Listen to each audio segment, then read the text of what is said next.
Hi అండి, welcome to my channel Joshi అలిన్ మన ఛానల్లో మరో కొత్త వీడియోతో మీ ముందుకు వచ్చేసానండి. కాబోలి చెన 2 hours బిఫోర్ నానబెట్టుకొని ఉడకబెట్టుకోవాలి.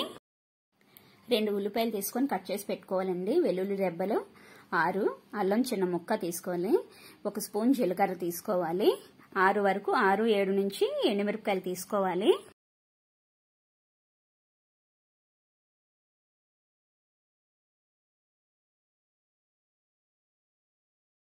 ధనియాలు జీలకర్ర వేపి పొడి చేసుకోవాలి. ఇవన్నీ ఫైన్ గా గ్రైండ్ చేసి పెట్టుకోవాలి.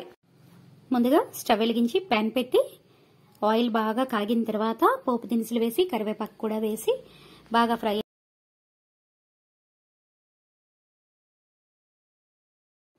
పోపు దినుసులు వేగిపోయిన తర్వాత మసాలా ముద్దను కూడా అందులో వేసి బాగా ఫ్రై చేయాలి. ఇప్పుడు మసాలా ముద్ద బాగా వేగిన తర్వాత జీలకర్ర పొడి ధనియాల పొడి వేయాలి. ఇప్పుడు మనం ఉడికించి పెట్టుకున్న కాబోలి చెనను కూడా ఈ మసాలా ముద్దలో వేసి ఆయిల్ బాగా సపరేట్ అయ్యే వరకు కూడా బాగా ఫ్రై చేయాలండి. మసాలా ఫ్లేవర్ అంతా కూడా కాబోలి చెనకు బాగా పట్టే వరకు ఫ్రై చేయాలండి. ఇంతేనండి, చాలా చాలా సింపుల్ గా తయారు చేసుకోవచ్చు. మీరు కూడా ట్రై చేసి మీ కామెంట్ మాకు